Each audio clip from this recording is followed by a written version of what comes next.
What's up, movie lovers? I'm Mike, and this is Gotta Love Them Movies.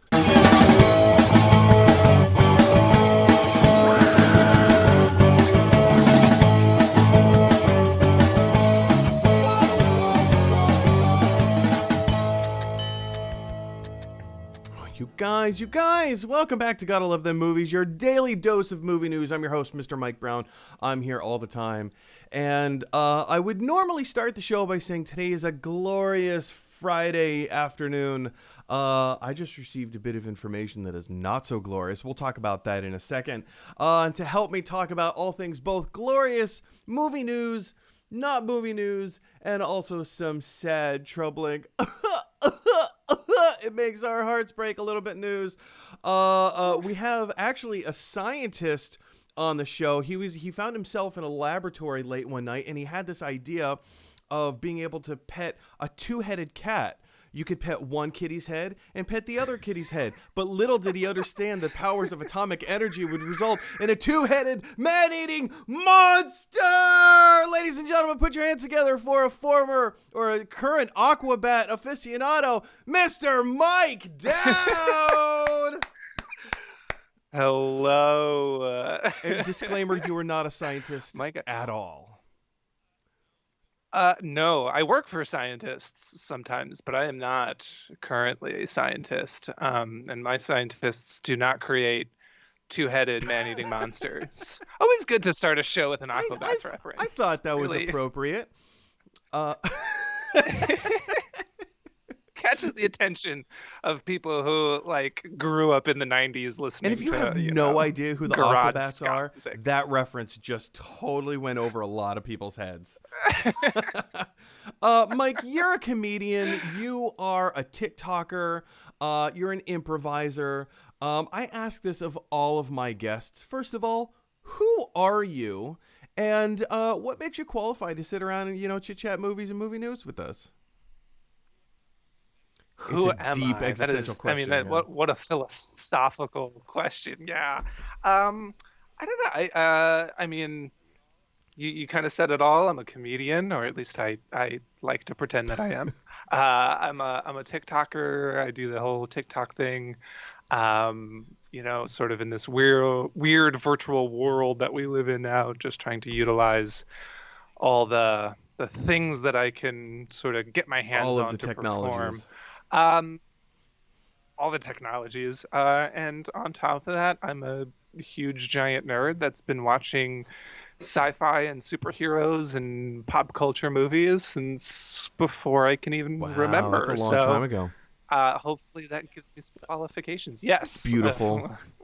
I'm afraid to admit how long ago that was. That's absolutely beautiful. And, as before we get into the movie topics of the show, we found out about an hour ago, kind of some devastating news. It's not devastating to the world, but we found out that our home theater here in New York City, the place where we cut our teeth doing comedy and learning comedy, performing comedy, is closing. It's not closing permanently. It's not closing for good.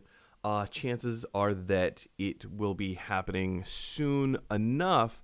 But that would be the People's Improv Theater here in New York City. I started doing comedy. I started doing comedy through the Philadelphia Phillies. Down in Philadelphia with the Major League Baseball team. But it wasn't until I got to New York and I started training with the Magnet Theater, and I really started training with the People's Improv Theater, the Pit.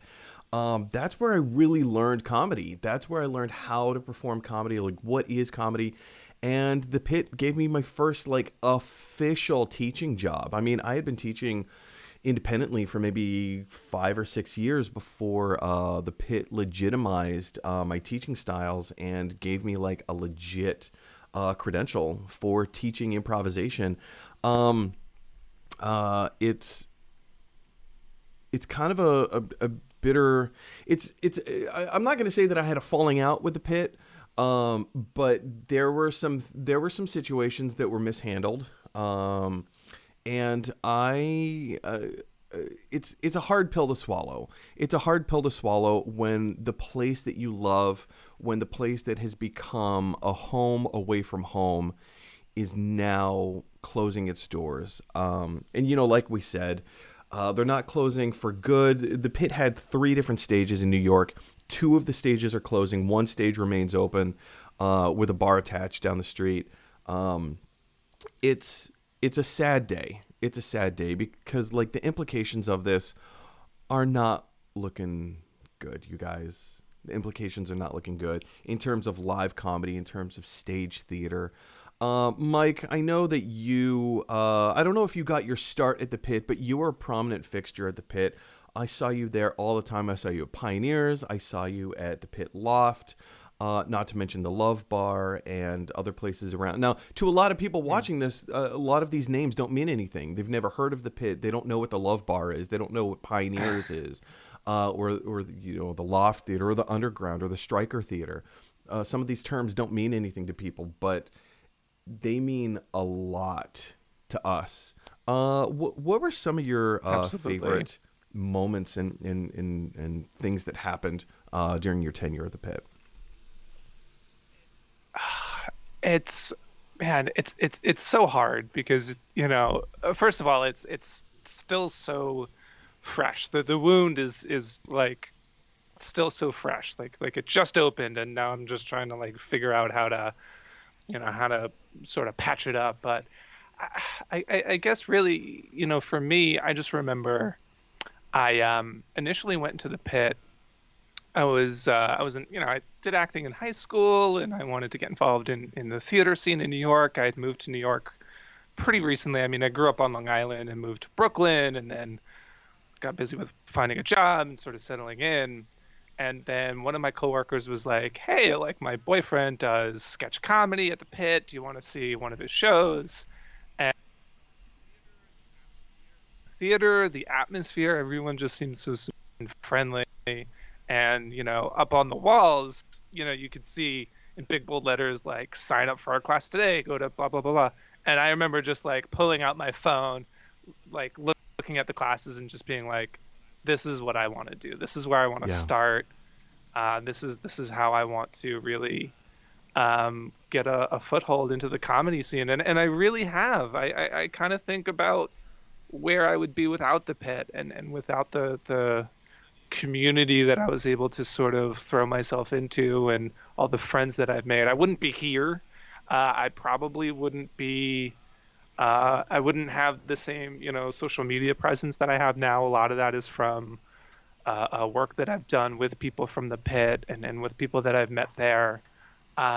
It's so hard to imagine. And I think you hit the nail the on the head really hard by saying community, because that's what, I mean, you can learn comedy from any comedy institution, really, as long as you like pay attention and kind of read between the lines, because each comedy institution has their own philosophy and whatever. But it's the pit. What made the pit special was the people. It was the community. It was in improv, we often talk about like, I got your back. I got your back. In fact, it's become so much of a mainstay that quite literally, and I mean literally, before every single show, performers are backstage or in the green room, and we literally pat each other on the back, and we say, I got your back. Which is to say, if you make a mistake on stage, I got you. And if I make a mistake on stage, you got me. Like, we can help each other and save each other and pull each other up. And it's become more of a life philosophy when you go through life. I mean, one of the main pitizens, yes, that is what we call ourselves, pitizens, citizens of the pit. One of the other pitizens, Dana Schulman, right now is booking vaccinations for people online, to get your COVID vaccine. And, she was just featured in New York One, I think Time Out New York. Multiple articles have been written about her because she is doing so much work trying to get people vaccinated. And online, her hashtag is got your vax. I got your back. I got your vax. And like, it really has become that terminology to say that we're helping each other. And I think that's who knows what's going to happen to the actual community of the pit, but it's kind of a heartbreaking day. Yeah. And if anyone represents the real heart and soul of the pit and that community, it's Dana Oh Schulman. Huge shout man. out to her. It's funny you mentioned the vaccine things because she literally got someone in my bubble, in my personal bubble, a vaccine the other day. So Oh, that's um fantastic. And I mean, yeah. And that's what that's what you talk about when you talk about community. I mean, it's not just about what we do on stage. It's about everything outside of that. Just the amount of people that really have your back is incredible it's true. stuff. I remember my first year as an intern at the pit. I've been with the pit since 2011. That's when I started at the pit. So 10 years? Wow, you guys, I've been Yeah, with the pit for I, 10 I years. love I love that photo on the website of you. By the way, that's a kid who listens to the Aquabats. Oh, That's are you talking about this one? yeah, exactly. This is my when I first became a teacher. This was the photo that they the my profile that they put up, and I was like, wow, cool. It's that sense. It's such a terrible, like, I don't know, format or picture or whatever, but like it's just that sense of yeah, Aquabats Mike. Even I will go so far as to say, like, the pit has played such a huge part in my life. Um, this is where it's where it all began. This is where I met my fiance. This is a like canvas kind of like picture, whatever. Here, let me pull it up a little bit bigger for you guys. This is how do I frame this? There you go.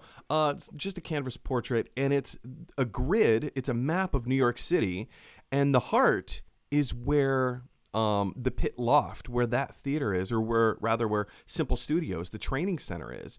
And the Simple Studios, the training center, shut down a few months ago, and that was sad in and of itself. But this is where I met my fiance, you guys. This is where I met my fiance. We have such, like, this is what we mean when we talk about community. Like, it's not just, hey, let's get together and tell some jokes and be kind of funny and be on stage. Like, this is literal life changing. Changed my life literally forever. And there's so much history there, and it's weird for me because I was only there for maybe a little over a year.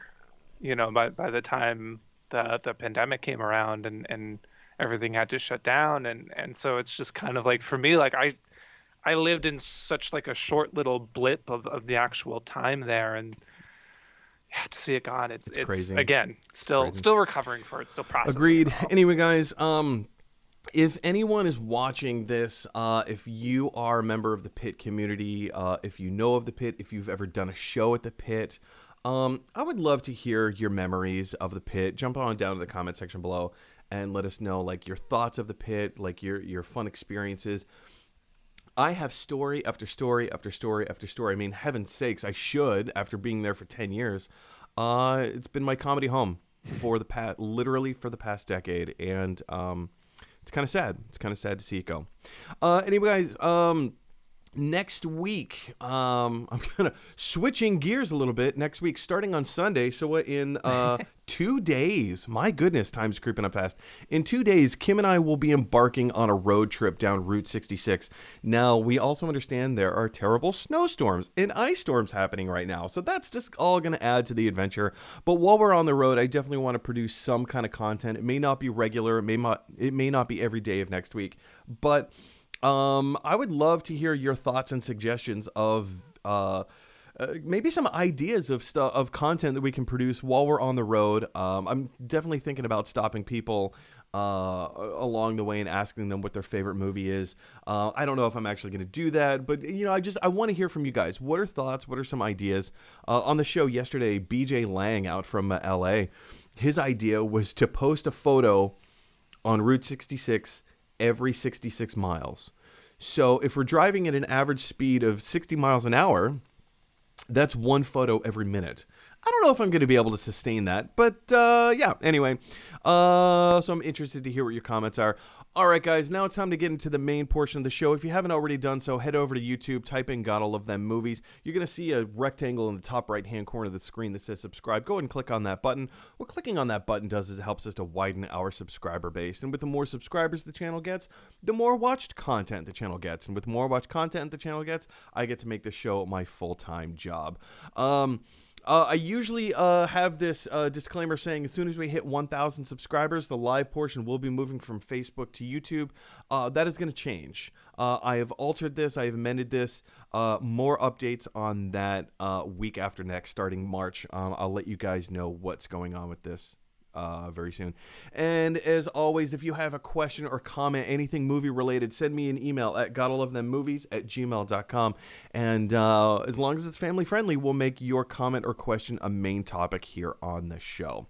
All right, guys, with all of that, and that's a lot that is down and out of the way, now it's time to go ahead and take a little bit of movie news. What?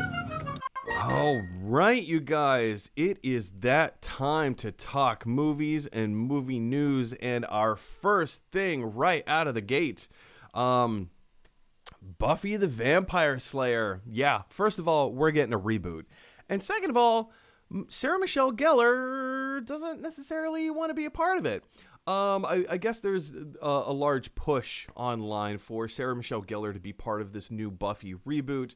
Apparently there are some new angles and things of which this show is going to tackle. I mean, we live in a very different world now than we lived in the late 90s. It's a very different world, right? So things have changed. There are new perspectives. There are new things to be said. And sometimes it's fun to do that in some material that we've seen before and, bring the past into the present, make it relevant, say some new stuff about it. And I think that's why you do a reboot. If you're going to do a reboot or a remake, first of all, you have to improve on the original material. And second, what new is it that you're saying? Well, Sarah Michelle Gellar here in this article from Deadline has this to say about her time working on Buffy the Vampire Slayer and so on and so forth. She says, Gellar claimed she's a wee bit, how do they say, long in the tooth for that, meaning she might be a little too old to come back and play Buffy the Vampire Slayer. The monsters Buffy faced were a metaphor for the horrors of adolescence. I do think that the story lends itself to be interesting to see how a chosen one would deal with that. I don't think it's me. I don't think I should be the one doing it. She added that she's way too tired and cranky to put in that kind of work, and she loves that the story holds up and that the people are calling for a reboot. She kind of talked a little bit about the Joss Whedon situation. We're not going to get into the Joss Whedon situation, but I find it interesting that Sarah Michelle Gellar is,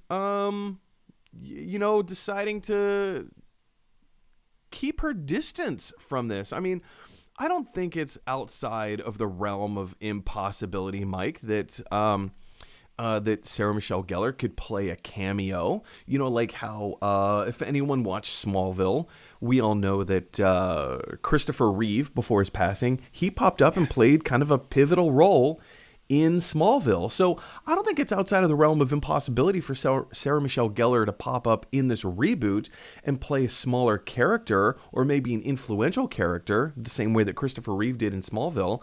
But then again, I also understand her position where, that was a stage of her life, that was a part of her life, and she's kind of done with it. What's your perspective on this? Do you think it's fair for her to steer clear of it, or do you think it would be a little bit more honoring to the fans if she were to kind of pop up and play a cameo? What do you think? Yeah, I mean, whenever it comes to these situations, it's always sort of interesting for me because you always have to remember, like, these actors have lives outside of these worlds, outside of these television shows, and outside of these things. So, like, listen, if she doesn't want to do it, good for her. Like let Sarah Michelle Gellar live her life. But that being said, we kind of live in this age where our heroes, our icons are getting recast. There's so many reboots and remakes. If you said to someone, 20, 30 years ago, like, hey, they're going to recast, Captain Kirk, they would have said absolutely not. There's one Captain Kirk. Like, Yeah. you're crazy. Even Han Solo and Lando Calrissian, they get recast, and it's like, no, you're out of your mind. Like, but that's the sort of world that we live in, and so like, yeah, I could definitely see her down the line, especially if the show picks up a good viewer base, her just kind of popping in for a cameo, playing some like archaeologist or expert or expert in the occult or something.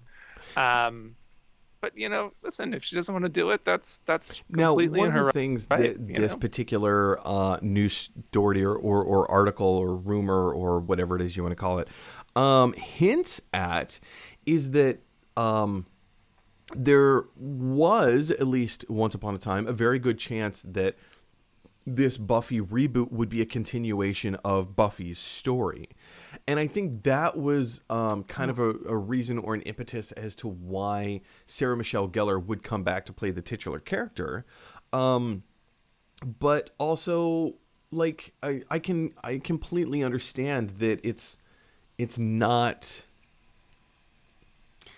If she doesn't want to do, if she doesn't feel like she has something to say about it, especially, the article points out she's 43 years old, she has a family, especially during COVID, she's trying to do her best to be responsible and to stay at home and keep her family safe, because that's her number one priority. But, COVID aside, do you think that there are, and I understand, like, Sarah Michelle Gellar is not interested, but do you think there is a world that exists where, I don't know, maybe we could bring her back for, like, the grown-up Buffy type stuff? What do you think?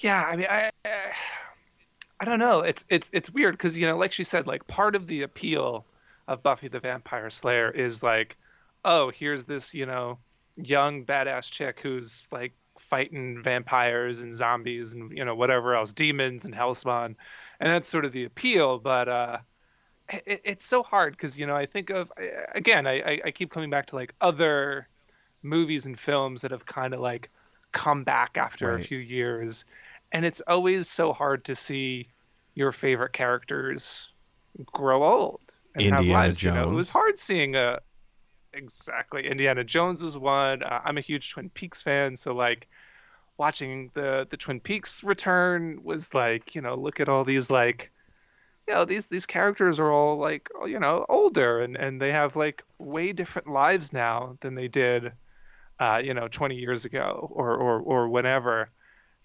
And so like, yeah, I definitely think they could do it, but I would hope what they, and obviously this seems like what would happen is sort of like a passing down of the torch Right. to a new younger generation because I think it's good to have new blood and to create new ideas and new characters and sort of pass these things on to a new generation. It's something I always say about the Star Wars sequels, but maybe those movies weren't made for you. It's for a new generation. It's for the young people now who are seeing this for the first time and being like, yeah, I want to be those characters. I want to be these new Great characters. points. And so yeah, and so that's what interests me. I want to see new young blood in the Great series. points. Question for you guys is, first and foremost, what do you think of the Buffy the Vampire Slayer reboot? Do you think that we're missing out on not getting Sarah Michelle Gellar back? Are you glad she's not coming back? What would you like to see from the reboot? Where do you think it's going to go? Jump on down to the comment section below and let us know your thoughts. All right, guys, our next bit of movie news today, again, isn't necessarily movie news, but we've known for a long time that James Gunn's The Suicide Squad is coming. It has been filmed. It is finished. They've wrapped filming on it, but kind of not entirely, as James Gunn has just released brand new set photos from the production of Peacemaker. That's right. The television show Peacemaker, we've known, is also coming. Now, Peacemaker is a spin-off of James Gunn's The Suicide Squad, starring John Cena as the titular character, Peacemaker.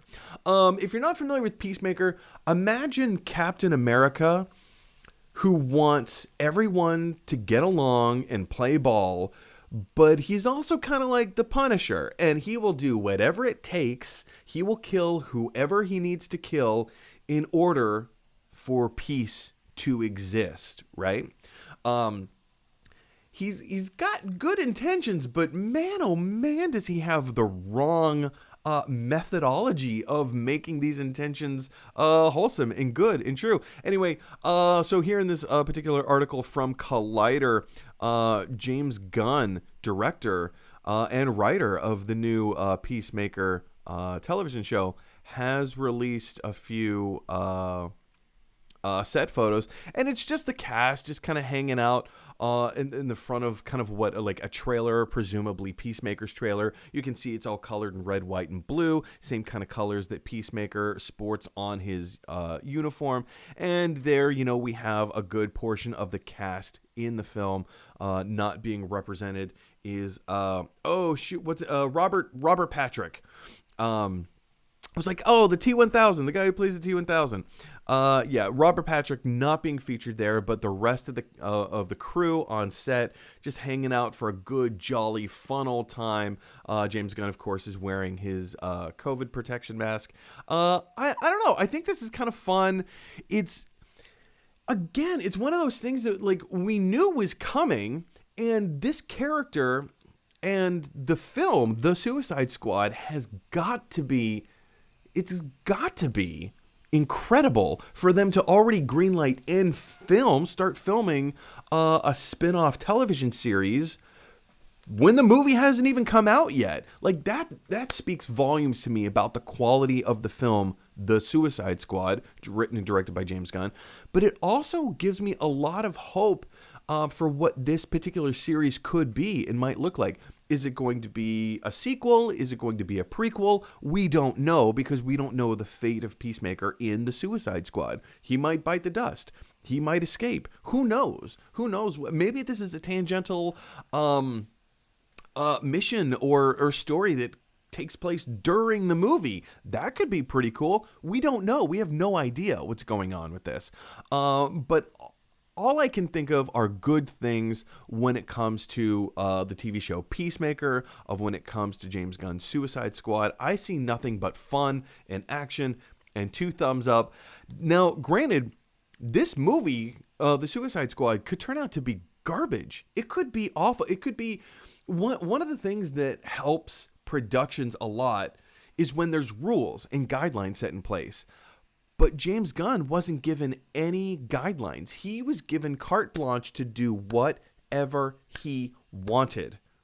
No rule. You can kill whoever you want. You can put any character you want in this movie. Nobody's off limits. There are no rules. You go, here's the keys to the kingdom. Go play. And this is what he's come up with. And apparently the studio believes in it so much, they've already greenlit and started production on the spinoff TV series. Mike, this gives me so much hope that this show is going to be awesome and fun and crazy. I mean, yesterday we just saw the trailer, the very first trailer for Mortal Kombat. And my, oh my, that rocked my socks. I couldn't stop talking about it. I had to show my fiance. I was like, look at this.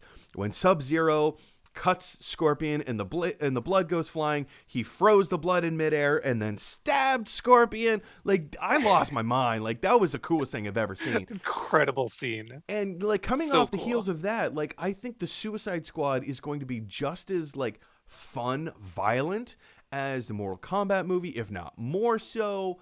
I don't see anything but good. I can't see anything but good things in the future for the Suicide Squad and the Peacemaker television show. What are your knee-jerk reactions here, and like what kind of confidence do you think the studio has in this thing?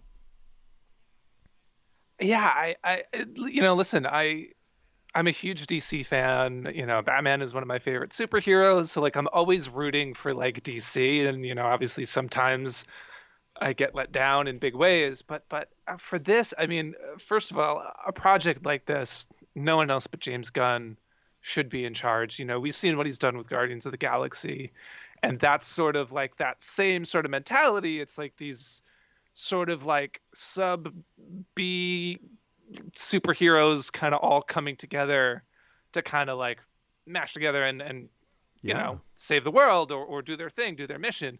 And I really just think that this is going to be that same sort of like chaotic, fun, super silly, don't take yourselves too seriously kind of thing. And, growing up, reading a few comics here and there, watching Batman TV shows and all these things, like seeing characters like Polka Dot Man or like the The Thinker, like Thinker. seeing these Yeah, I forgot he's in characters. this. And yeah, and seeing like Peter Capaldi and like this like these really like bizarre casting choices like Peter Capaldi and John Cena and Pete Davidson, it gets me so excited. I really and knowing that already, it's sort of like the beauty of the age that we live in now, where like sort of anything will get greenlit because it's all streaming services. So like, who cares? Here's a few $100,000. Go make a movie. Go make a TV show. So to see these sort of like B subplot characters getting their own world, I think is really exciting and also really good for DC because that's kind of how Marvel launched their whole It's spiel. true. I mean, really, before It's true. 2008, no one knew who Thor and Iron Iron Man Man was a were. joke before the first Iron Man movie came out. He was Exactly. people Yeah. forget. Everyone likes to go back and say, "Oh, no, no, no, I was a big Iron Man fan." No, you weren't. Stop, knock it off. No. He was a man in a tin can and you didn't care about him at all. He was the poor man's Batman. If you're That's familiar all with the he was. Illuminati But within the Marvel comics, the Illuminati was made up of yes. Iron Man, Reed Richards, Namor, Doctor Strange. Who else was Black Panther? Um, Yep. Iron Man was the butt of everyone's jokes in the Illuminati. He was like, nope, he was the lowest man on the totem pole. Doctor Strange Exactly. and Namor were kind of like the leaders of the Illuminati, and they allowed Tony Stark to become one of the Illuminati. Not, nope. Anyway, but Yep. yeah, to your point, like there's a But very good chance that this that James Gunn being a part of the DCEU or whatever the new direction, new version of the DCEU is going to be, that he's going to infuse the fun that the DCEU has been missing. exactly. Exactly. It's something I want to see DC do more. I want the DCEU. I want them to take themselves less seriously.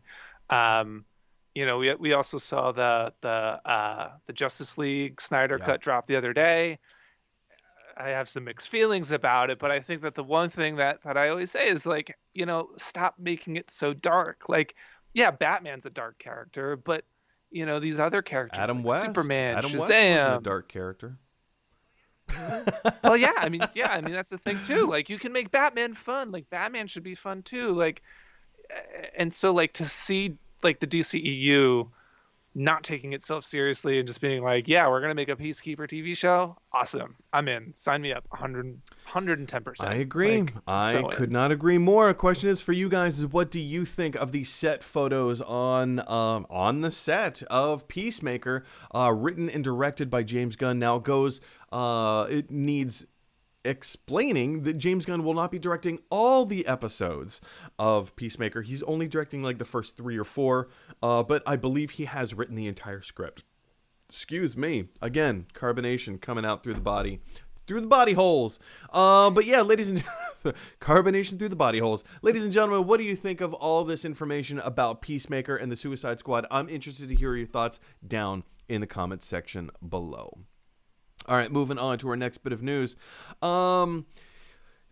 TV star Annie Murphy has kind of like, we've been wondering like, what is the entire cast of Schitt's Creek going to do next? Like Dan Levy just hosted SNL like 2 weeks ago. Obviously his father Eugene Levy has been a mainstay in the comedy scene for decades, as has Catherine O'Hara. They are in no short supply of projects, working with each other, working independently.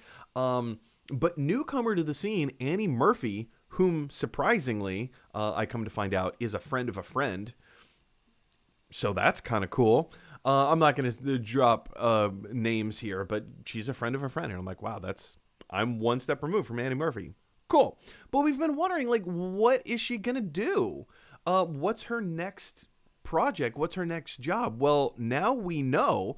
A trailer for her new television show, Kevin Can F Himself, debuting on the AMC network, like the same network from like Breaking Bad and Better Call Saul. One of their next shows is a show, Kevin Can F Himself, starring Annie Murphy, where if you watch the trailer, you understand what I mean when I say this is like a weird Wanda. Even here in the article from Collider, they point out, what if WandaVision but with brutal murder?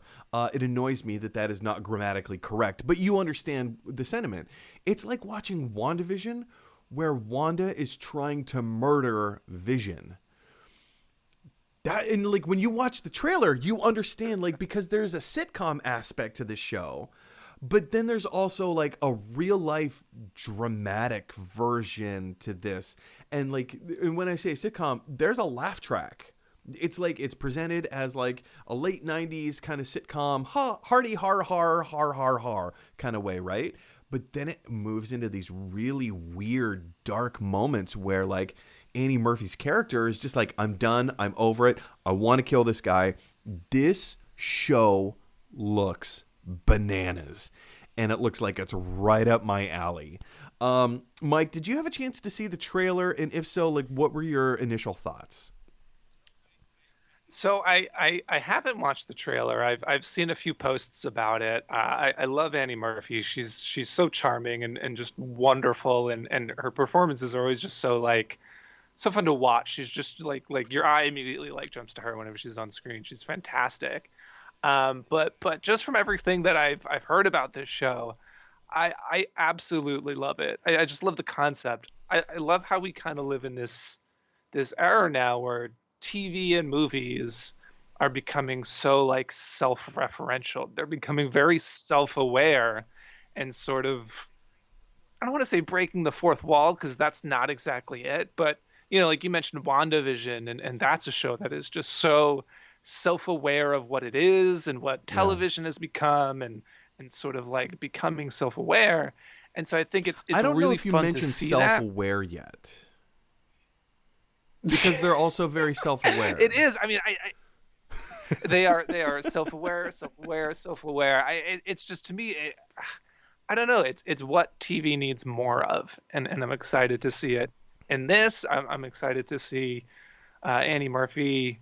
It's always hard when you're part of something so big like Schitt's Creek to sort of break out of that mold and go on to the next project and sort of put yourself. But Well, yeah, I this mean, just that was seems a like problem with such a natural. Seinfeld, right? Like when Seinfeld ended, everybody got Exactly. typecast. You don't want to put Michael Richards in your show because you're putting Kramer in your show, even though he's an extremely versatile actor.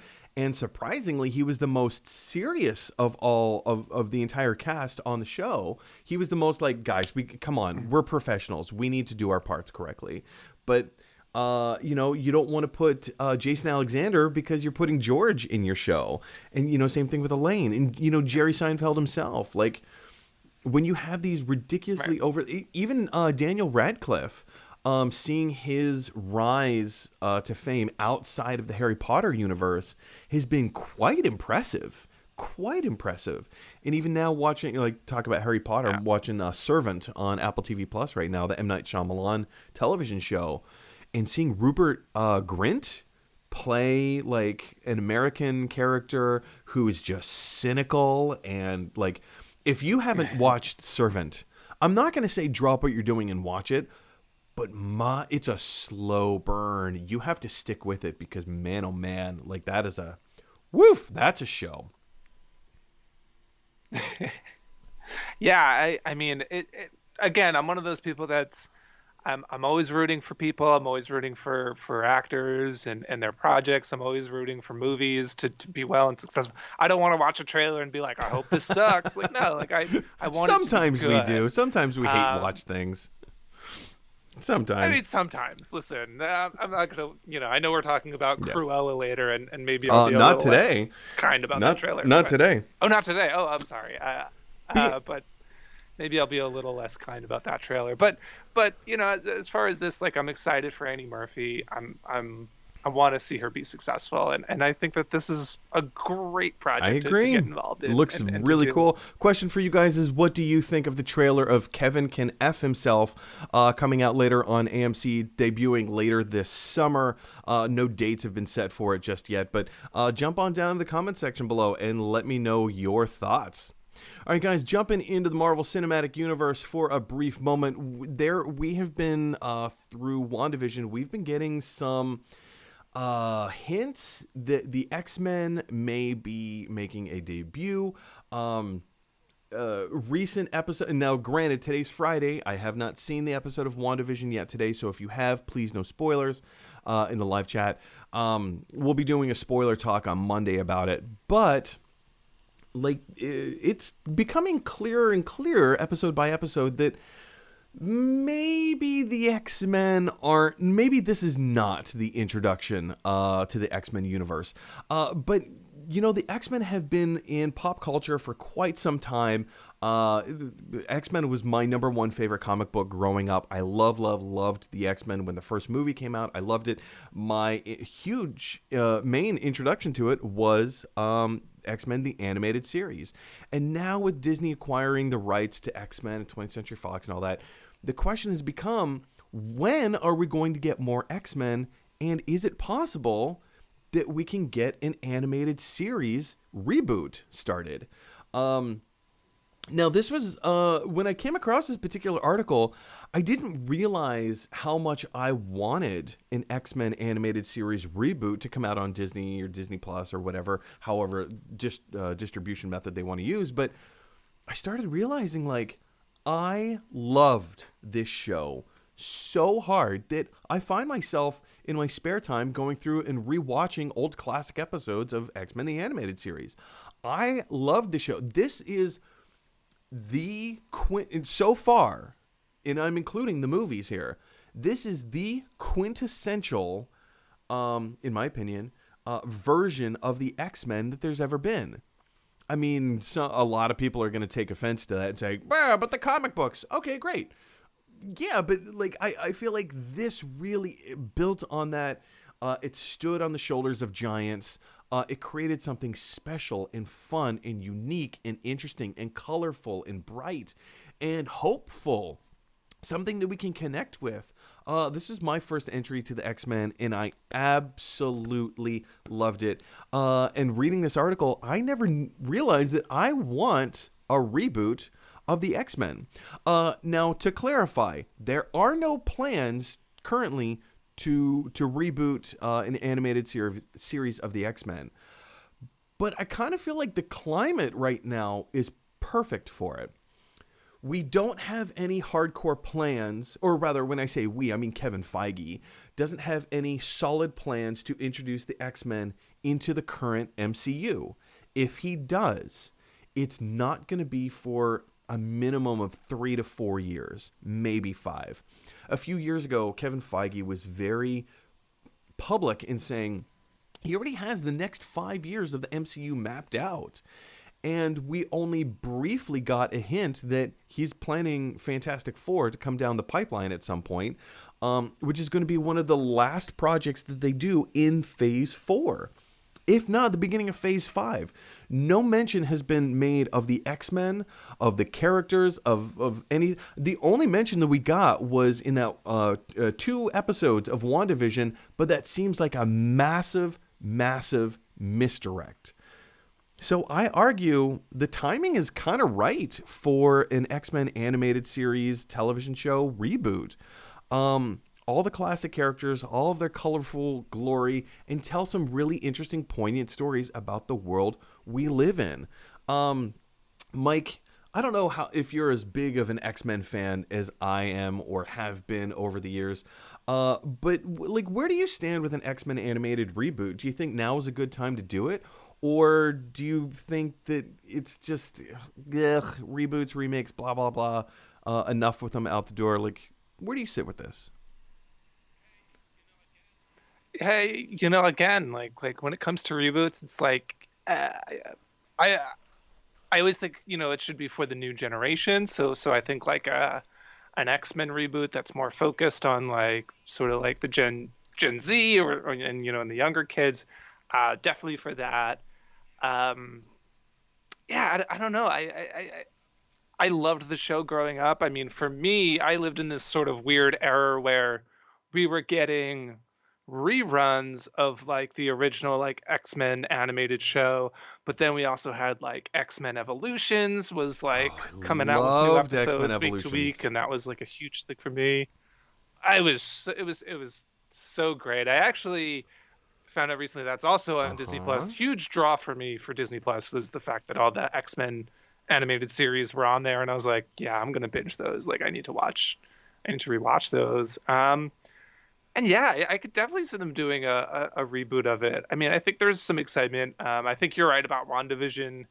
I do think it's kind of like a misdirect. I think bringing in Evan Peters is fun and smart, but I think mentioning the X-Men is a huge misintroduction to Fantastic Four and those characters. I mean, But you can't there's deny that. it's generating buzz. It's generating a It lot is. of Oh, it buzz. absolutely is. I mean, let's be honest. It pulls a lot from House of M, which is a Which huge. they've been mentioning, like even in the first episode when they Mhm. pour the bottle of wine, the name of the wine, the label says House of M, but in French. Right. This wild people have been like looking at the clock positions, and if you put them all together, and you The use like the. the decor inside the house. Yeah, Yeah, like there are definitely some hints and signs and yeah. things like that. And I would love to see the X-Men show up, but I think this is we're definitely going to be setting up Monica Rambeau's photon in it.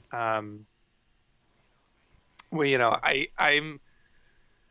I always go back and forth as to who the astrophysicist that she knows is. I'm I like, how many astrophysicists are there in the Marvel universe? The biggest one I can think of would be Reed Richards, so that would just blow my mind. I mean, we might find Um, out in today's episode. I mean, if I, like I said, I haven't seen yeah, it. I You haven't haven't seen watched it. it yet, so If anybody out there in TV land has seen it, zip up because no spoilers. Don't want to know anything going into this. Um, I mean, who knows? Like anything can happen. All I'm saying is, I feel like the climate right now is rife for an animated X-Men series reboot.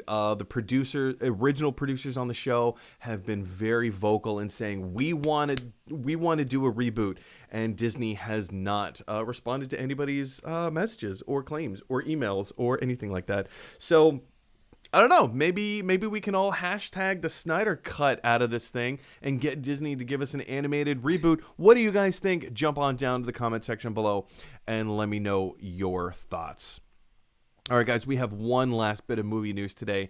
And as I literally just mentioned, hashtag release the Snyder cut.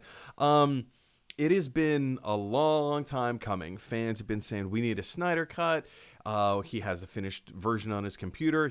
That was vapidly untrue. And then the HBO Max and Warner Brothers dropped $70 million to finish this whole thing. And now it's coming on March 18th. It's happening. It's a real thing. But the question has been, especially from one of our avid viewers, Matthew Wiles, who lives in the UK in Leeds, how are people around the world going to watch Justice League, the Zack Snyder's Justice League, when it hasn't, like HBO Max has not been released in a lot of countries around the world, because Warner Brothers has very specific deals with other countries, streaming services and providers and stuff like that, where they can't release HBO Max. Well, now we have received from Warner Media themselves this official statement. Zack Snyder's Justice League will be made available worldwide in all markets, day and date, with the United States on Thursday, March 18th. This is their official briefing or a subject on the matter. They said Zack Snyder's Justice League will be made available worldwide in all markets, day and date with the U.S. on Thursday, March 18th, with the exception of China, France, and Japan, where the release dates are to be determined. The feature film will be available in each market via one of the following distribution options: PVOD, PEST, EST, SVOD, TVOD, HBO Linear, and on HBO Go. In HBO Europe and HBO Asia territories, or via local TV provider. Available details for each specific market will be shared in the upcoming weeks. If you're not familiar with any of these acronyms I broke them down for you a little bit. I probably should have made like an actual graphic. I didn't. I should have, but I didn't. So PVOD is like it's premium on demand, premium video on demand, and it's kind of the umbrella category for any release coming out. PEST is premium electronic sell-through. Let me start with EST. Which is electronic sell-through. That's any movie that you like purchase on Amazon Prime or that you purchase on iTunes, that kind of a thing. You purchase the movie, you own it, but you don't own it. You have unlocked the ability to watch it whenever you want in perpetuity, as long as that streaming service is allowed to provide that movie to you as a service, right? So that's EST. PEST is premium electronic sell-through, which just means they sometimes sell them at a higher premium. When you buy a movie on iTunes, sometimes it's like $10, $20. The PEST, where that comes into play, is that it's a little bit higher. It's like the brand new Love and Monsters. Love and Monsters was a movie that just came out. That would be a version of PEST, where most movies are sold on iTunes at $20. This was sold on iTunes for $25, right? SVOD is subscription video on demand. That's services like Netflix, Hulu, Disney Plus, where you just pay one service fee and then you can just stream the content that is on that service. TVOD is transactional video on demand and pay-per-view. TVOD is pay-per-view. And, there's a few other. AVOD is another one to make mention. AVOD is advertising-based video on demand, which is free to consumers, but you must watch the advertising, like YouTube. So, like, if you clicked on this video and you had to watch an ad before this video started playing, or maybe an ad starts playing in the middle of this video, that is AVOD. It's a service that is free to consumers, but you still kind of need to pay the... sorry, I'm distracted looking for stuff on my phone. But yeah, you still need to watch the thing there. So all of this, I think, is really interesting. It's really exciting. Even Zack Snyder himself on his Twitter page put out saying that, his own Zack Snyder's Justice League will be available worldwide. Platform availability will depend on each territory, blah, blah, blah, blah, blah, blah, blah. But yes... So Matthew Wiles, you had been asking this question for a while now. How are people in the UK, how are you in the UK, or, for that matter, people around the world, how are you going to be able to watch Zack Snyder's Justice League? Well, like I said, as Warner Media just put out, it's going to be available on all streaming PVOD platforms around the world starting the 18th of March.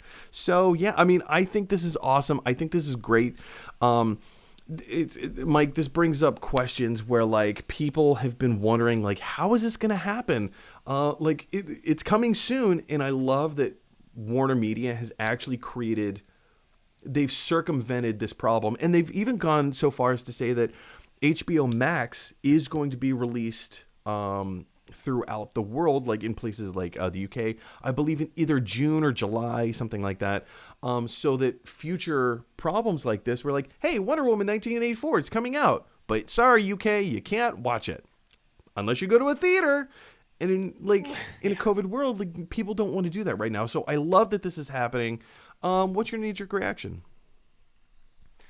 I mean, it's super smart, you know. I think with everything that's going on with COVID and the pandemic across, you know, around the globe, movie studios and companies are all trying to figure out creative ways to, you know, stream their content and put up their content. And I think HBO Max is really kind of, you know, leading the forefront of this, of just kind of saying, you know, like, yeah, we're going to put Wonder Woman on our platform, but you can also go see it in theaters. You know, we're not holding back. We're going to release our stuff. We're releasing the Snyder cut. And I think it's exciting to get the global community in on that, and to be able to release those things to, you know, people in Europe who, you know, wouldn't be able to because of licensing and global international everything, wouldn't normally be able to see this. It's exciting that they're able to to jump into this and be able to watch Justice League, which I am, again, I have some mixed feelings, but I think overall I'm pretty excited about it. I'm a huge Justice League nerd. So yeah, to be able to share that with the global Yeah. community, especially with everything else that's going on in the world, Because it's good stuff. I'm it's glad they're hard doing when you it. have like a big property like this and it comes out in one country, especially in the social media era of which we live. Like WandaVision is a little bit different because for the most part it is available to everyone worldwide at the same time. Mm. So spoilers aren't as prominent with WandaVision. But with something like Justice League, it is kind of going to be a very different version than what we've seen from the Joss Whedon theatrical version. So spoilers are going to be a problem, especially if you can't see the movie for a few months or whatever. Or it's not available to you. So I love that they're doing this, and it solves so many problems, not just for the Snyder Cut Justice League, but for other movies and projects coming out moving forward. You know, like Judas and the Black Messiah just dropped last week on HBO Max. Before that was The Little Things. Before that was I was it Wonder Woman? I think it was Wonder Woman 84 came out before that. And you know, Yep. in a couple of weeks we've got Kong versus Godzilla versus Kong coming out. So like moving forward, and you know, the Suicide Squad is coming out at some point. The Batman is going to be coming out. We've got like some really high profile big projects coming from Warner Brothers that this is finally going to start solving some problems. And they've finally worked out a circumvention. So I'm glad that they finally did that. Yeah, it's exciting. You know, it's a little nerve-wracking for the sake of the movie theater industry, which was, you know, even before the pandemic was suffering. You know, there's definitely a conversation to be had about that. And I think, yeah, I don't think it's the end of the movie theater experience. I think these businesses always have a way of being creative and innovative to find new ways to get you to come to the theater. So I'm not really too concerned about that. And I think that this is a great way to making films and movies more accessible to people. I know it was a big reason why I signed up for HBO Max. I mean, to be able to watch Wonder Woman 84 and now the Snyder cut, and, you know, hopefully eventually the Batman. Um, you know, and it was a conversation. And again, other studios seem hesitant to do it. Like, yeah, we have WandaVision on Disney Plus, but like we still haven't heard anything about Black Widow and where that's going and what they're doing with that. So I you know, I hope that this becomes a bit more normal for other studios to do, because I think, again, like with everything else that's going on in the world, it's important that people have something to look forward to and get excited about. And yeah, and like I said, I'm glad it's reaching the global community, because it's good stuff.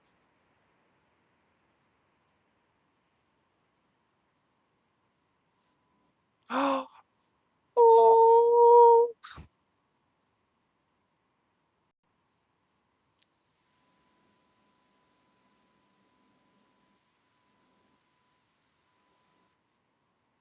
I agree. I agree completely. Yeah.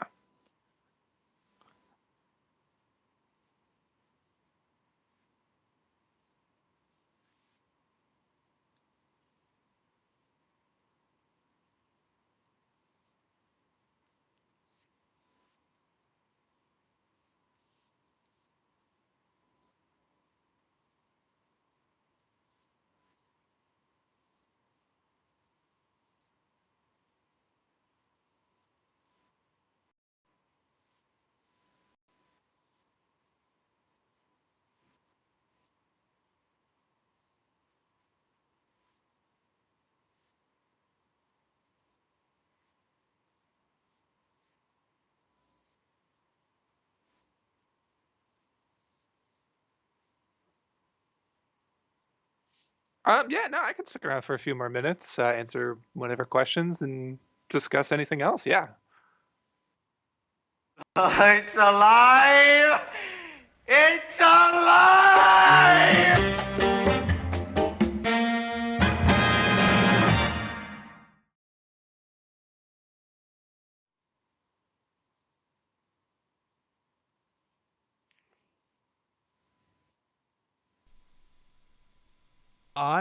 Okay, so I'm getting. Oh man, you guys missed all of that.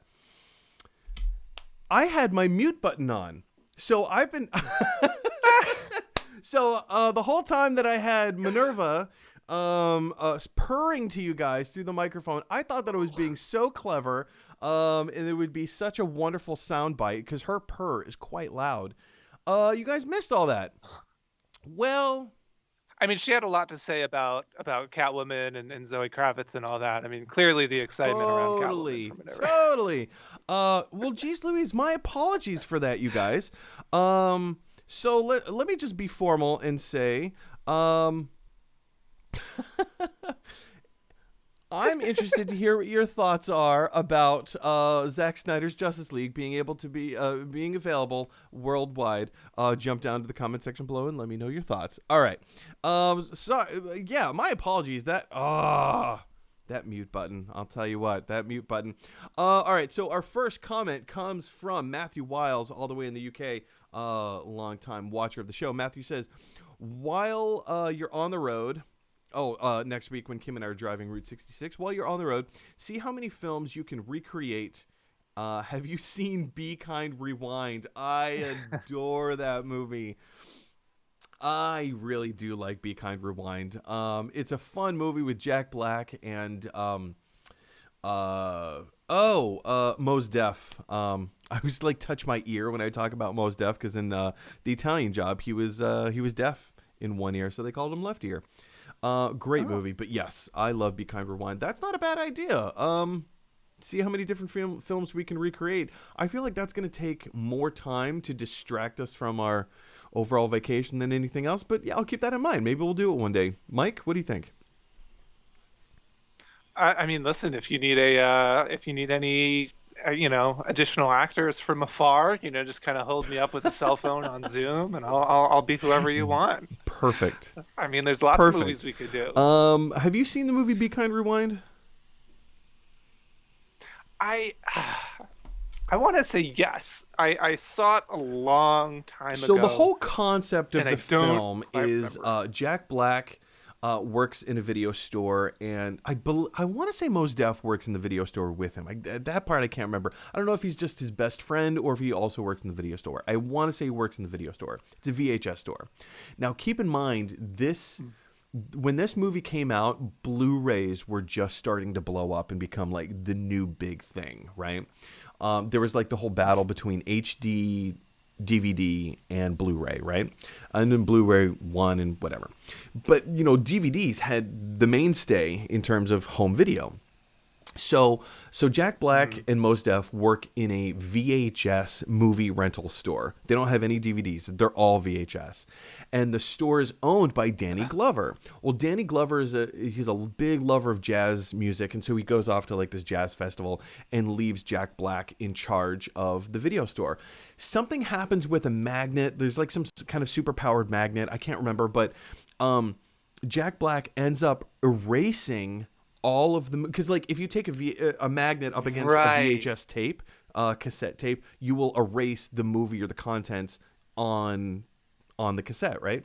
So he erased every single movie in the entire movie rental store, and so now he and Mos Def get a video camera and they recreate all of the classic movies. So they do like Ghostbusters, they do James Bond, they go through like all these classic movies and recreate them shot for shot, scene for scene, but in like a really dumb, cheap recreation. Like if you think of give a handheld camcorder, a 1990s camcorder, to two children. And say, hey, go recreate this movie as best as you can. And they kind of became like these cult underground classics where people started coming back to the video store to watch the Oh, what was the term they used? It started with an S. It was like suede or. Oh man, it's been so long. I can't remember. Anyway, it was like the suede version or whatever word it was. So you could rent Ghostbusters, or you could rent Ghostbusters the suede version. It was it's wonderful. I do, yeah. Now that we're going through it, I remember. I definitely have seen the movie. I don't remember the finer details, but I've absolutely seen that movie. Love Jack Black, and it's kind of fun seeing him having a miniature comeback in the Right. social media world. I don't know if you've seen any of his really bizarre TikToks, but I they're haven't seen his super fun. TikToks, but I've it's seen. just great. Did you see the Princess Bride remake thing with all the celebrities? There are maybe like 20 or 30 different celebrities that got together to recreate classic scenes from the Princess Bride, socially distantly. It was Super so fun. funny. It was so good. It was so good. All right, let's move on. Dominica May. Dominica, former guest on the show earlier this week, I believe. I think she was a guest on the show on Monday. Dominica says, honestly, don't understand why so many shows I watched when I was younger are getting reboots. Well, because they make money. That's the short answer. People want to see new versions of the characters and stories that they saw when they were younger. I mean, they make money. They're kind of guaranteed to make money. Let's look at the reboot of Footloose, of which I will never watch, just because the original with Kevin, like, why do you remake that movie? Kevin Bacon was Footloose. Nobody knows who this kid was that was in the reboot version of Footloose. Right. But like, they remade it because they thought it was a good idea. It's a familiar property. People are going to come out to see it. They didn't. But reboots, in general, in remakes, they make money. That's it. And for the most part, people like to see it. Yeah, I mean, yeah, that's kind of the bottom line. And again, like, I love new ideas. I love new creations. I want to see more new ideas and new creations. I think we are kind of sort of starting to exit the nostalgia era of film and television where everything just gets rebooted over and over again. I think there's like a light at the end of the tunnel that we're starting to see with that, but at the same time, like, again, like, I don't mind it. Like, yeah, forget it. Give me more Right. X-Men. Just lay it on me. I mean, I love it. do have, Like, I do kind of have a line that I draw. My line is, there are certain properties in certain films that have risen above what, like they're just too classic of films. Like, you cannot make them any better. If you're going to reboot or remake, you need to do it better than what the original was. I always use Ocean's 11 as my classic example. The reboot with George Clooney was brilliant. And if you've seen the original Ocean's 11 with the Rat Pack, it's terrible. It's not a good movie. But, the purists will say, yeah, but it's the Rat Pack. Of course. No, the Rat Pack is not a good movie make. It was a great concept, but it was executed so poorly. The Steven Soderbergh version was beautiful. It was genius. I loved it. Back to the Future is a property that is perfect the way it is. There is no need to remake or to reboot Back to the Future. Leave it alone. It's a perfect entity the way that it is. You're not going to improve on it. I mean, maybe in 100 years from now, technology may change and storytelling may change, and maybe they could improve on Back to the Future in 100 years. But right now, you can't improve on a perfect film. Yeah. So that's kind of where I sit. Yeah, I mean, I'm someone who's just like a huge sap. So like, I get emotional when I see like my favorite characters come back. Like when I first watched like Force Awakens, like the second Chewbacca and Han Solo come on in the Millennium Falcon, I'm like, oh yeah, they're there. It's beautiful. So I got a fun story about that. So I'm probably Star Wars Celebration is basically the Star Wars version of Comic-Con.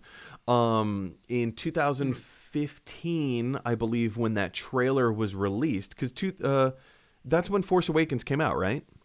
It was December 2015, I believe.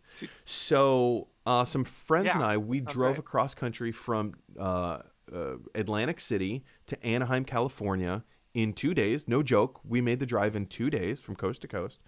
And later that night, when we got to California, we got to sit in the massive amphitheater of the Anaheim Convention Center, where they debuted for the first time the trailer for Force Awakens. Like, there was the teaser that came out a few months before, but we were the first audience to actually see the actual legit bona fide trailer of the Force Awakens. And there must have been more than 10,000 people in this arena. It was packed. It was so full of energy, and I've never been in a place before. When Han Solo came up, and like at the end of that trailer, we all remember Han Solo rushes into the Millennium Falcon, and Chewie's behind him, and he says, "Chewie, we're home." The whole place erupted with roar and cheer. I've heard applause and cheer before. Being a comedian performing live on stage, I've heard applause before. I've heard laughter. I've heard gasps of energy. I've never felt an audience before. It was like you could feel the energy. It was so. It was. But and again, I think that's why. That's why they do it, or at least that's what they're trying to bank on. That's the sell that they're trying to get you to buy into is just that pure explosion of nostalgia. And some are successful, and some just aren't. And I think the more the more studios kind of trust in the fans and the creators and the people who grew up with these things and love them, the better it is, because they understand it. Whereas like the more like the studio kind of tries to write like an algorithm and try to figure out how to process the most money and get the most nostalgia from this, make a math equation, then it becomes bad. So I just remembered, sorry, I'm going to cut you off for a brief second. I just remembered the term from Be Kind We Wind. It was swayed. It wasn't swayed. It was sweeted. Excuse me, sweeted. Do you want it sweeted or do you want it not? And it was SWEDED. Sweeted.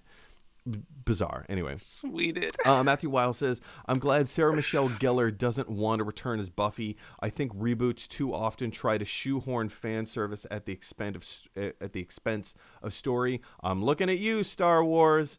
Yeah. I mean, that pretty much illustrates everything of what we just talked about. Like, what is it about the content that you're going to elevate? Why are you rebooting it? What new can you say about the world that we live in using these similar characters, right?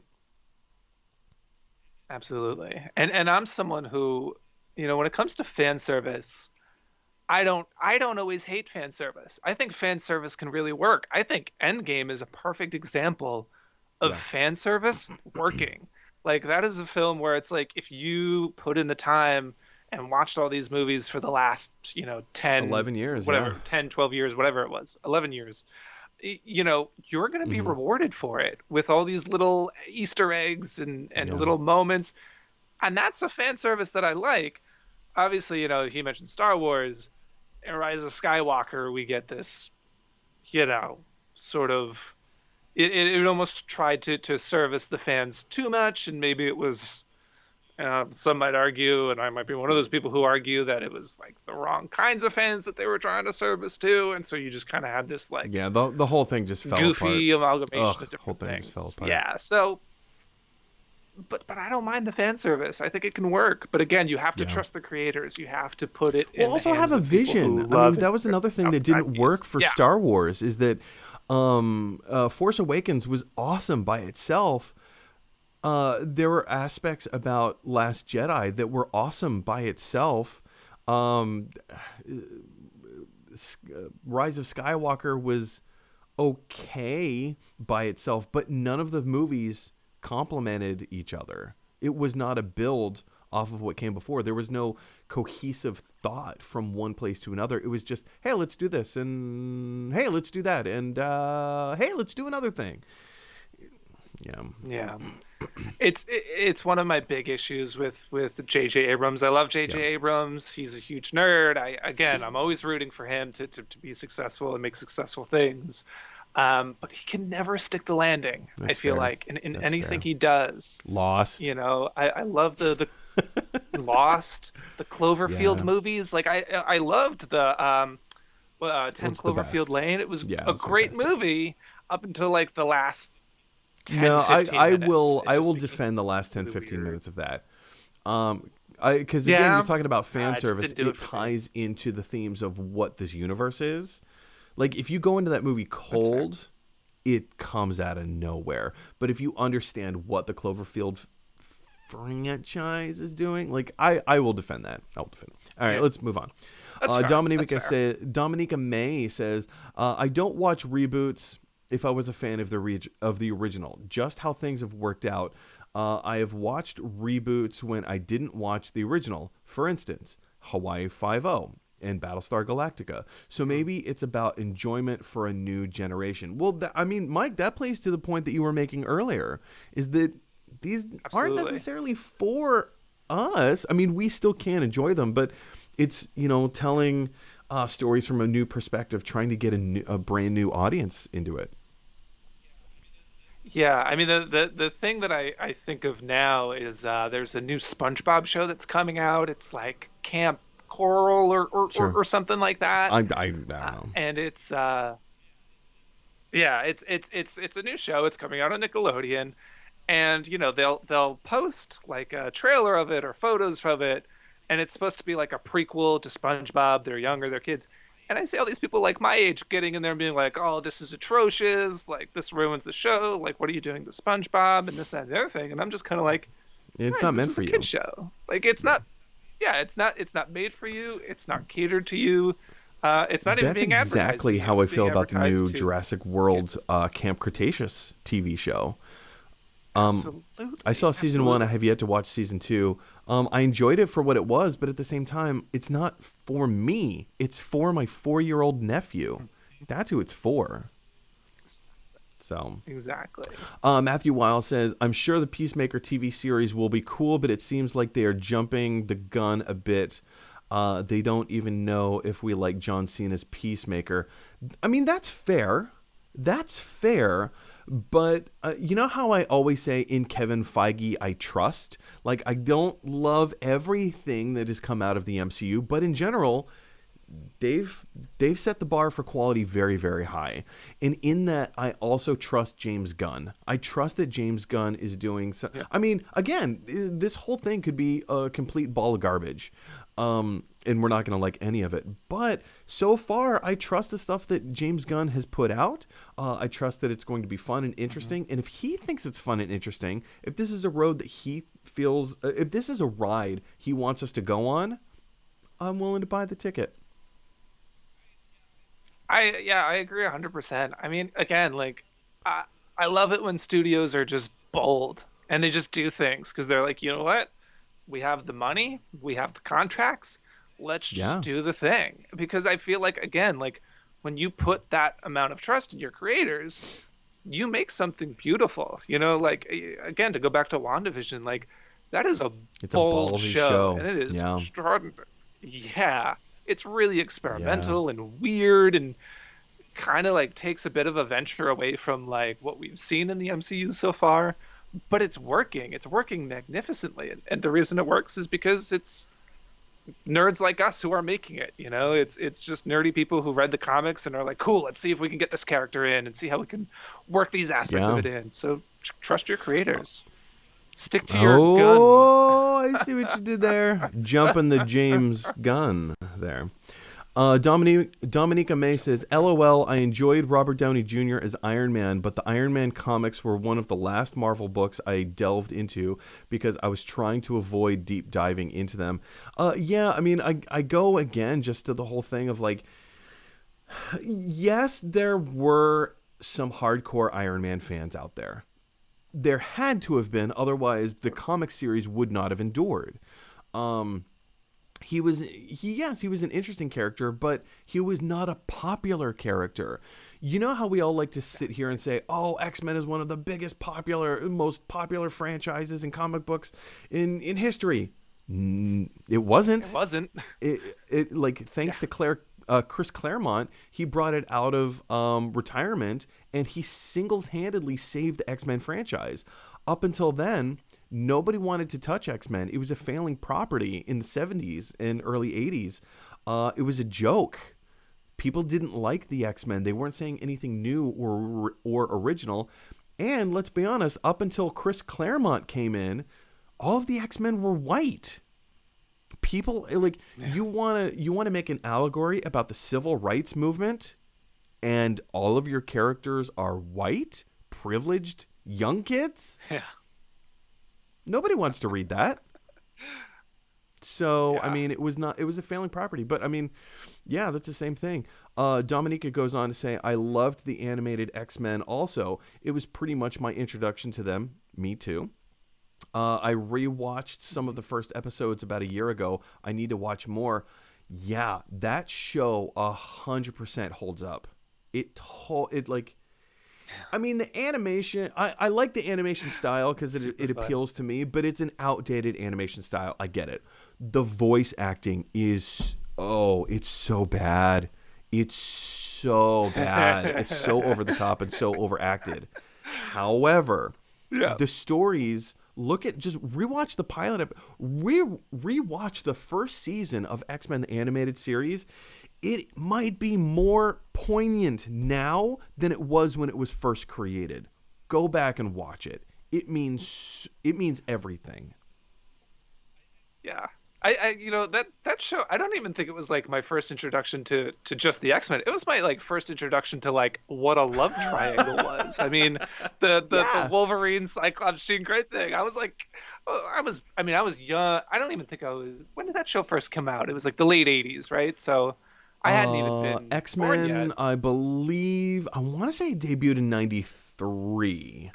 I want to say it came out the same year Batman the Animated Series. I want to say. Yeah. So I'm going to age myself. So that was the year I was born. So obviously I caught the reruns later in time when they were on WB or whatever else.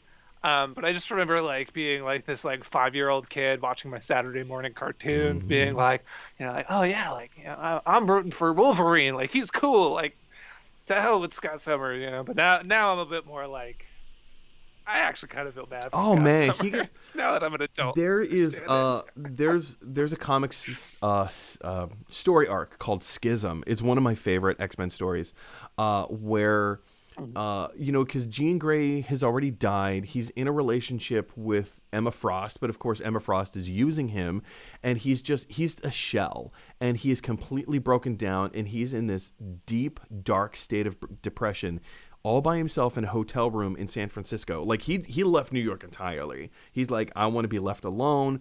I want to just find myself at the bottom of a bottle.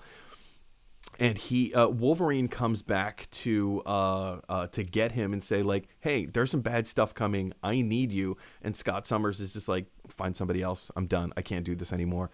It is, and then it ends in such a wonderful knockdown, drag-out fight between the two of them, as the Sentinels are coming to kill them on the island of Genosha.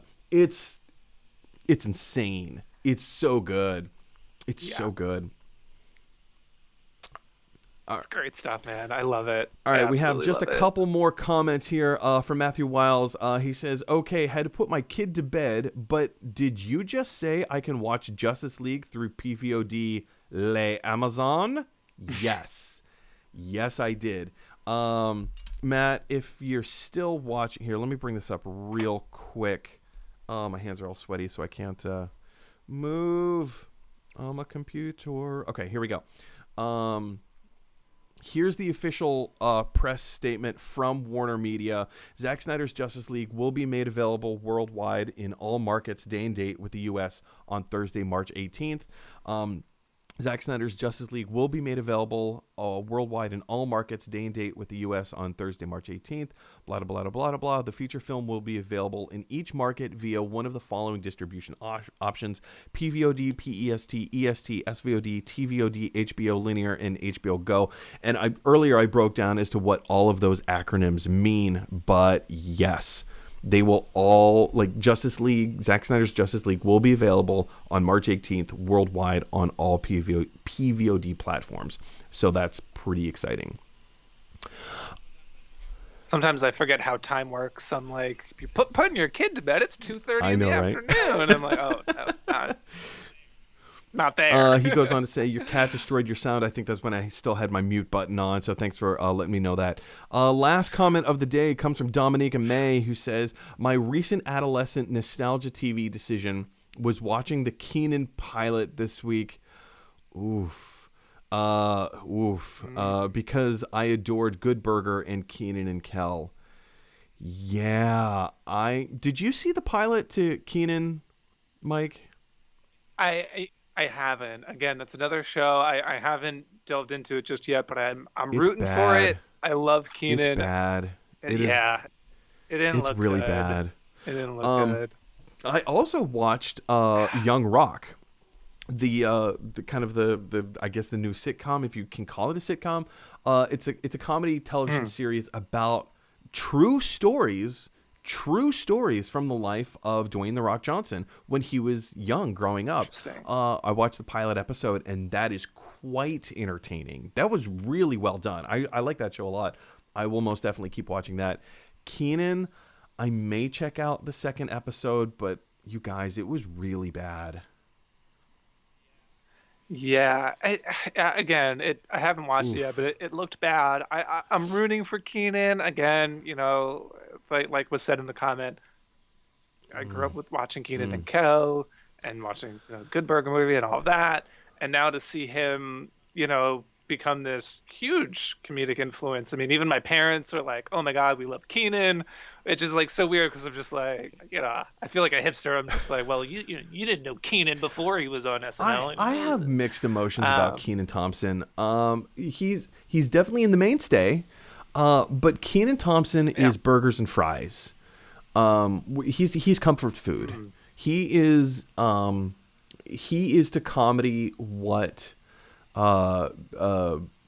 Big Bang Theory and Two and a Half Men are to sitcoms.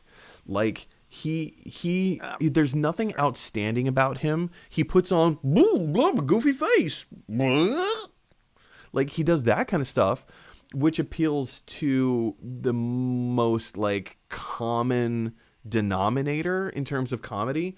I don't think he has anything interesting to say as an artist, as a comedian. And I don't like his work. I'm sorry, I don't. Yeah. I mean, as far as having nothing interesting to say, I think the show might wind up being kind of the proof of that, if you will. But again, I grew up with him. I happen to like his performances on SNL. And he's been there so long, and to have that kind of commitment to something and a project like that, like, again, I'm always rooting for people. I want to see him succeed. I want to see him do well. But I could totally see your take. I just don't. He's not doing anything new or interesting or creative. It's just he just does blah kind of. Dominica May has actually followed up on what I just said. My comments about a show. Dominica says, I have a different opinion, but I blogged about my thoughts. Dominica, I would we're gonna wrap up the show really quickly, but if you have a moment to put some main points of some bullet points as to what you thought of the show, I would be very interested to hear what your thoughts are and to address them on the show. Like I said, we're gonna wrap things up pretty quickly, but if you can do that in the next few minutes, I'd appreciate that. Kenan Thompson, I mean, to your point, I would like to see him do something interesting, and kind of break out of that shell, that mold. Anytime that I think of Kenan Thompson, I kind of go back to back before Bill Cosby was revealed to be a deplorable human being, there was that Fat Albert movie that starred Kenan Thompson, and he got the role because he did such a great Bill Cosby impression. Okay, cool. I thought that was kind of interesting and exciting to see the guy from Kenan and Kel, to see the guy from All That go off and kind of do like a solo standalone movie like that. I would have liked to have seen him do a solo career, but do something interesting. But everything coming out of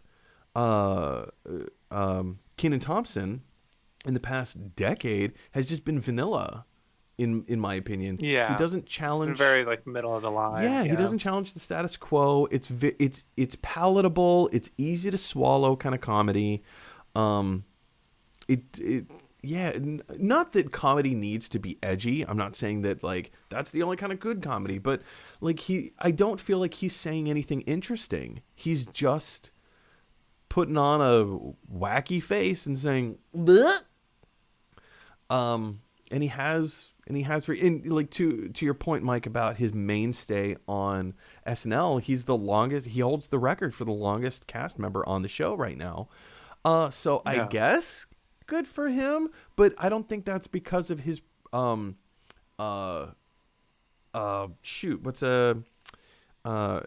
prolific abilities. I think it's just because he's vanilla, because people are comforted by his middle of the road kind of wackiness. I will say one of my favorite moments on SNL with Kenan was maybe like 2 or 3 years ago. He was doing the Steve Harvey bit where he does the game show. I forget the name of it. Family Feud. Yeah. And he was talking to one of the other actors who was playing Jordan Peele, and Jordan Peele was like, well, I just think that as a young comedian doing sketch comedy for so long, like eventually you have to move on to more important, serious projects. And Kenan, even though he was Steve Harvey, being very self-aware of it. Exactly, just kind of went like, yeah, really? You sure? Because I don't think that's an issue. It was really funny, and again, I kind of see him as a down to earth kind of dude, but like I definitely get your point. Like his comedy is not in any way, earth shattering or groundbreaking or like I don't necessarily have anything against him. I'm just not pro Kenan. But it's interesting that you mentioned that Steve Harvey bit, because that is very evocative of one of my favorite episodes of Frasier. Because Frasier is my favorite TV show of all time. And there was one episode in its 11th and last season, as they were gearing up towards the end of the series. Laurie Metcalf plays his first wife, and so she comes back. She's they never really talk about his first wife. It's just that he got married early as a young adult, and then realized, no, this is a bad decision. They got divorced and they both went their separate ways. Well, Laurie Metcalf's character, his first ex-wife, goes off to be a hugely successful children's theater performer, and she creates this character called Nanny G, and she's just been playing Nanny G for years, for like over a decade, and so there's a confrontation between Laurie Metcalf and Kelsey Grammer's Frasier in his apartment. I think it was in the kitchen. It took place in the kitchen, where she's just so tired of playing Nanny G, and she says like, I can't keep playing the same character for 20 years. And Kelsey Grammer kind of turns to the camera and he's like, yeah, I don't know what that would ever feel like. And then kind of like turns back. It was like this wonderful acknowledgement that he's been playing Frasier Crane for almost 20 years up until that point. It was wonderful. All right, so Dominica chimed in with some of her thoughts about the show that I want to address real quick. She says, short point, I appreciated how they dealt, this is going back to Kenan, the TV show. Short point, I appreciated how they dealt with the on-air apology. I don't mind discussing spoilers about the Kenan show, A, because it wasn't very good. B, I don't think a lot of people are going to watch it. And C, it's a pilot episode. It's setting up what the entire series is going to be, so I don't know. I kind of feel like in situations like that, spoilers of a pilot episode aren't going to be earth-shattering because there's no expectations for it whatsoever. So the premise of the show, Kenan, is that he plays an on-air personality, kind of like, hey, wake up with Kenan, have your morning coffee with Kenan. And it's just kind of like a morning talk show. It's like a local morning talk show in Atlanta. And his wife had died maybe about a year ago or like 6 months ago, something like that. And he hasn't really been able to process his wife's death. And anytime somebody mentions his wife on air, he gets edgy and he's like, I don't want to talk about this, right? So this is his character development. Well, there's this one point where he tries to open up about his wife, and he ends up making offensive comments inadvertently about various people's intelligence levels and like women's place in the home, like something along those lines. He didn't mean the comments the way that they came out because, of course, his character was flustered because he still hasn't processed his wife's the grief from his wife's death, right? So he goes through this whole thing very publicly on live television, and then corporate comes down and says, you need to make an on-air apology. So he starts doing this whole apology and the way that it was written and formatted by corporate, and then he goes off script and he just becomes very real, and he talks to people on the other side of the camera saying, like, I haven't processed my wife's death. This hurts. This is very painful. And so yesterday on the show, when blah, blah, blah happened, I was flustered and I wasn't eloquent. And yes, Dominica, to your point, the way that they dealt with that on-air apology was very real. That's the side of Kenan Thompson that I want to see. I want to see him as a dramatic actor. I want to see him playing real moments in life that actually mean something, that actually matter. It's the rest of the show that didn't work. Everything with his kids, the relationship between his children is a little wackadoo. His wife's father, played by Don, Miami Vice. What's his name? Don, His daughter's in the 50 Shades of Grey movies. I can't think of her name. Anyway, so his father-in-law is played by Don. Can't think of his name. And they all kind of and Chris Redd is kind of like his best friend / I'm not really sure who Chris Redd is. The tone of the show is all over the place. Dominica goes on to say, I don't watch a lot of new sitcoms on TV, so maybe that impacts my opinion. Maybe, yeah, quite possibly. She finishes up by saying, also appreciated them calling out Hollywood's treatment of women actors. Yeah, I mean, like, these are all things that need to be addressed. And just because this was my problem with the movie, If Beale Street Could Talk. This is my huge problem with Lovecraft Country. Mike, did you watch Lovecraft Country? I've not gotten a chance to, no. People rave about Lovecraft Country, and I have a theory, and it's not going to be a popular theory, and this is going to get me in hot water, and people are going to yell at me for it. But this is my opinion. You wouldn't have a talk show if people didn't yell at you for your opinions. Come on. I mean, it's fair. It's the 21st century, let's be honest. I have a feeling that people love Lovecraft Country so much because it tackles these important issues of race and violence against people of color and degradation and depictions of real violent acts against people of color in real ways that matter and that are interesting. And it addresses it in a way to say, wake up, we need to change the narrative. We need to change what is happening in Hollywood. We need to change what is happening from friend to friend, from neighbor to neighbor, from community to community. We need to change perception. We need to change treatment of each other and wake up and say, this is still a problem. It was a problem then, and guess what? It's still a problem now. Just because shows like this, like Lovecraft Country, or even with Keenan, just because they address these incredibly important issues does not make it a good show.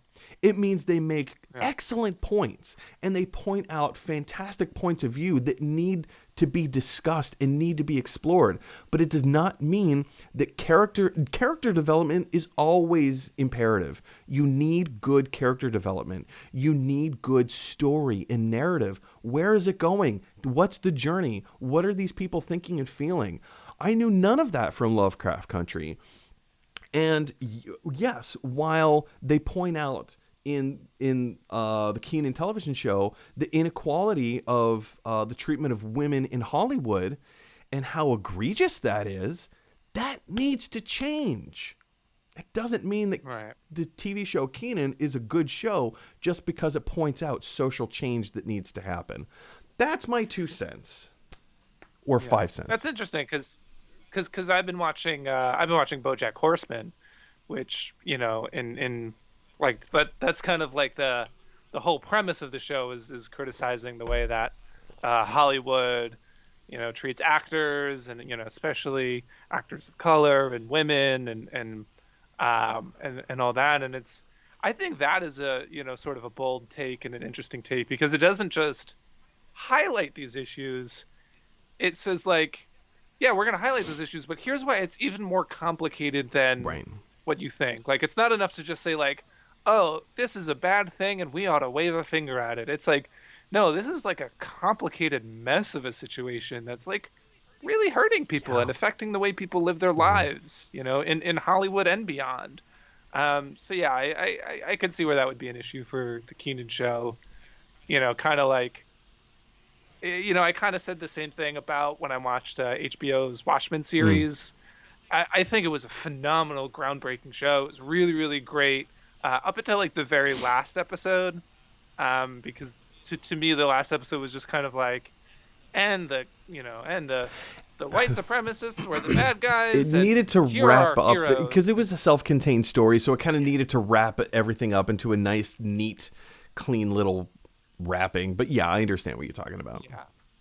Yeah, and when you go back to the source material of the Watchmen, it's like, you know, yeah, like, clearly these things are awful, but, like, these people, like, there's no good guys in the original Watchmen source material. No, they're all terrible. So they're all straight out of It's Always Sunny in Philadelphia. Dominica finishes off by saying it was a pilot. We'll see what happens as the series progresses. Yeah, and I think that's...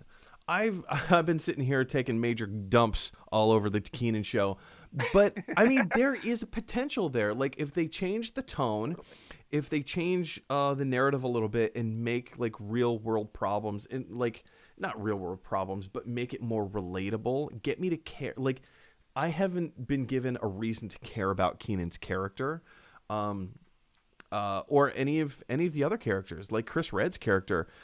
I like Chris Redd, but he can't just keep playing the same, hey, I'm crazy Chris Redd, you don't know what's on my mind.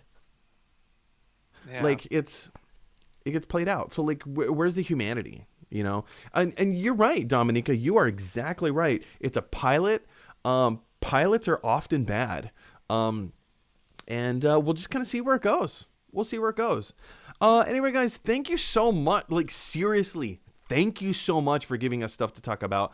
Mike, I had you on retainer for an hour. We've now gone to an hour, almost 45. Thank you so much for staying with us. Oof. I know. How's your work day going over there? Yeah, it's good. I hope my boss isn't watching this, but it's fine. It's fine. Mike, tell us what projects you have coming up in the future, and where can people find you online? So projects I have coming up, so you can find me online on Instagram, TikTok, Twitter. It's all at Mike Dowd Comedy. Right now, the big project I'm working on, it's a little preliminary, so this is kind of like a premature plug, but I Ooh, am working on creating a Twin Peaks podcast with my good friend Janine. fantastic. Um, we're going to be talking about sort of the legacy of Twin Peaks, how it's sort of affected pop culture. And what's really interesting about that is I've watched Twin Peaks about 5 or 6 times already. This will be Janine's first time Whoa. going through the You know, I've series. So never we're going seen to go Twin Peaks episode by myself. episode. Well, listen, then it's a great pod for you because, you'll get to kind of have me guiding you through it. But for those who have seen the show before, you'll also get to sort of kind of watch it again for the first time because it's going to be all of Janine's first experiences, reactions to each So, episode. So it's really so cool. each episode Really of the excited about it. podcast will correspond with each episode in the series. Yeah, so we're going to talk about each episode. We're going to start with the first 2 seasons, eventually talk about the Return series as well as the movie Fire Walk with Me. We might even dive into the books as well as Whoa. the deleted scenes, which eventually were canonized because David Lynch just does whatever he Yeah. wants with his content. So yeah, we're gonna be doing a lot of deep dives and having a lot of Wow. conversations That sounds and really drinking cool. a lot of coffee and eating a lot of donuts. That So sounds real. I'm I'm excited sure about that's it. a reference to Twin Peaks, and I don't understand what that means. Yes. I'm sure it is. Well, anyway, Mike, thank you so much for being on the show today and adding your expertise and insight. I really appreciate it. Awesome. Yeah, thanks for having me. I look forward to watching more of your Let's show. do it again. Let's do it again. Oh my god. And listen, anytime, just hit me up. Oh, it's a deal. It's a date. All right, guys, if you like this video, click like. If you really like this video, click subscribe. And if you really, really like this video, click share. Because that is exactly what Mike Dowd and Twin Peaks would want you to do. Anyway, guys, we live in a weird, Yes. crazy world where everybody has their own thoughts and opinions, and sometimes those thoughts and opinions clash. So if you have an opportunity to infuse a little bit of kindness into the world today, if you have an opportunity to speak kind words to each other, please, I implore you, take those opportunities. As always, in the words of Bill and Ted, be excellent to each other. I will see you guys maybe next week. I'm not sure what's going on yet, but I'll be on the road. But yeah, I'll see you at some point next week.